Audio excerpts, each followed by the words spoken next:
Bueno, vamos a trabajar sobre uno de estos, algunos elementos de este programa Matter que os he comentado alguna vez. En particular, ahora vamos a ver el de la introducción a los niveles de energía y la densidad de estados. Este es simplemente para que veáis la notación que se utiliza habitualmente, porque es una notación que os vais a encontrar con mucha frecuencia, sobre todo cuando trabajéis en espectroscopía. O sea, si veis cualquier medida espectroscópica, rayos X, hay un montón de medidas que van a trabajar con esta nomenclatura. Vale, simplemente recordamos un poquito.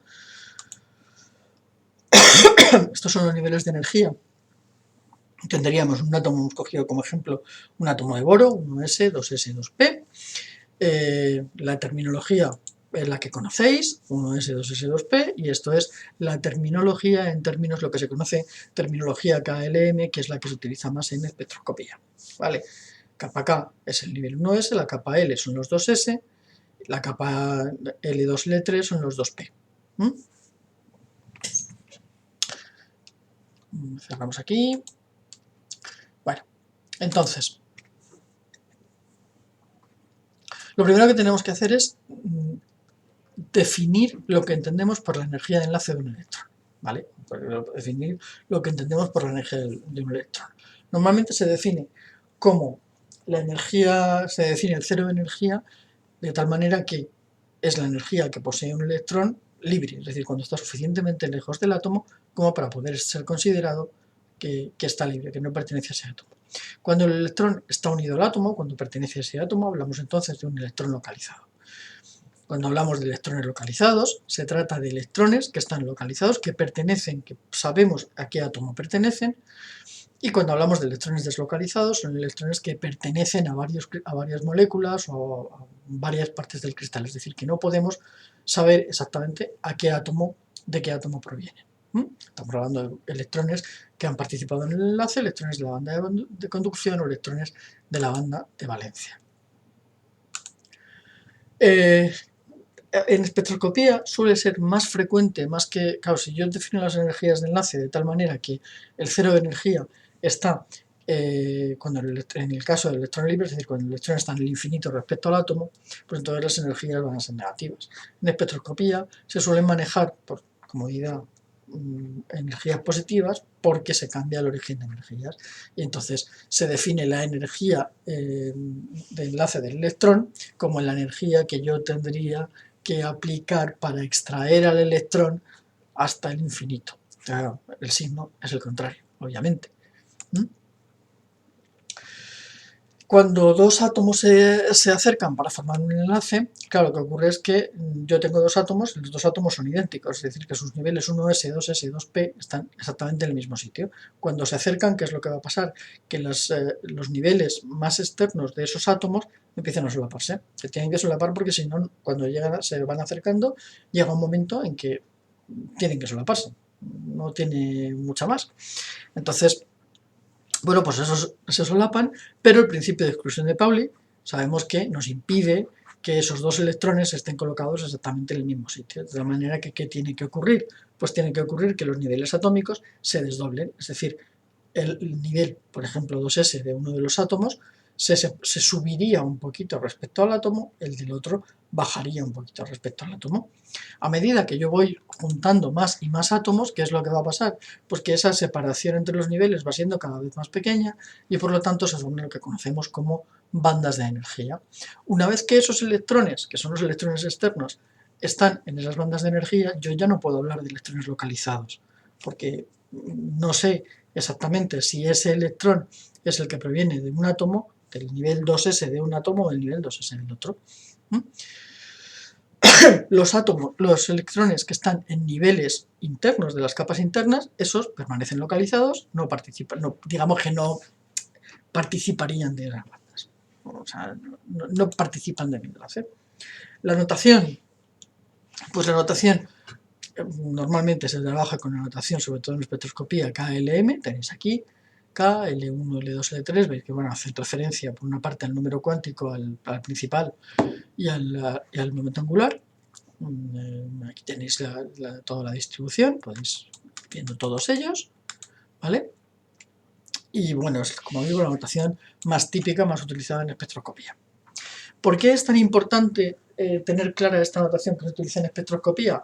Bueno, pues porque las técnicas espectroscópicas son técnicas muy potentes a la hora de identificar de qué especie atómica tenemos. La posición de los niveles 1s, 2s, 2p, la que sea, de cada átomo es única, es su huella digital. Es decir, que si yo conozco la diferencia o consigo conocer la diferencia entre este nivel 1s, por ejemplo aquí, entre el nivel 1s y el nivel 2p, entre el nivel 1s y el nivel 2p, pues entonces lo que voy a saber es qué especie atómica es la que tengo ahí. ¿Cómo lo puedo saber? Bueno, pues hay básicamente dos procesos de transferencia, de transmisión o intercambio de electrones entre los diferentes niveles que me permiten saber, me permiten tener esta información. Una es la emisión de fotones, que típicamente están en el rango de los rayos X por longitud de onda, y la otra es la emisión de electrones Y. En el caso de los electrones Y, básicamente lo que ocurre es que un electrón algo golpea un electrón, deja una vacante en una capa interna y un electrón que está en una capa superior cae a esa vacante interna. Se desprende, por tanto, la energía entre los dos niveles. Bueno, vamos a verlo un poquito más en detalle. Vamos a ver primero el electrón Y. El electrón Y, pues eso, tiene la emisión.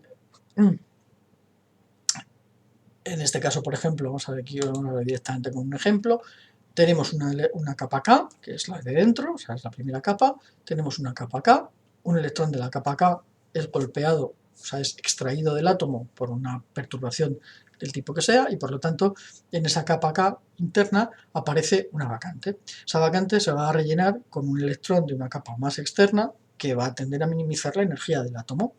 Cae ese electrón a esa capa más interna, y por lo tanto la energía que sobra la tiene que soltar de alguna manera.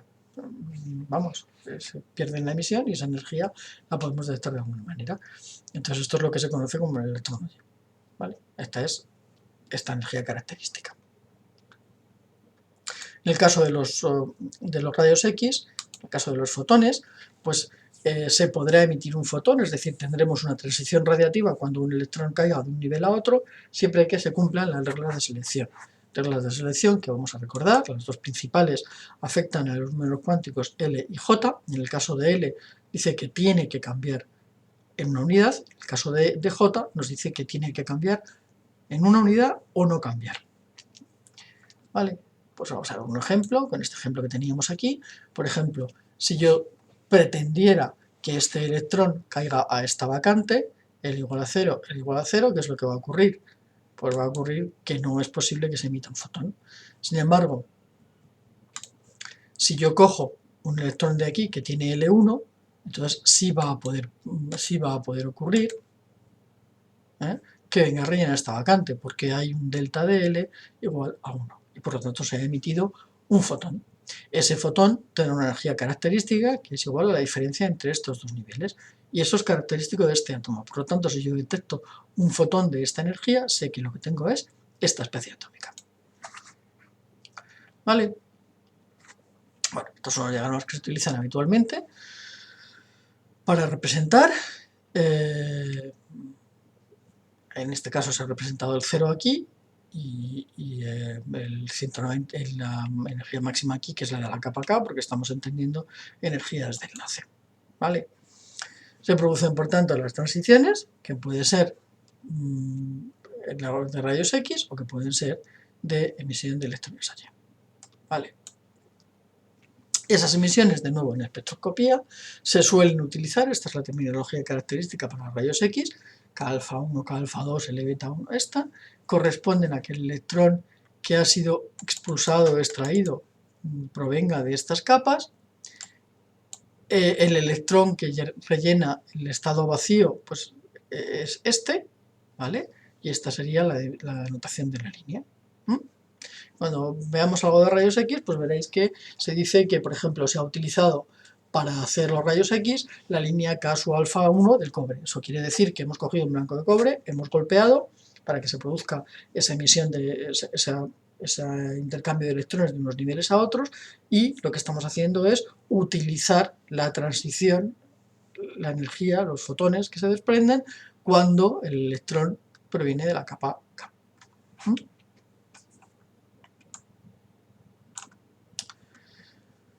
Bueno, pues hasta aquí.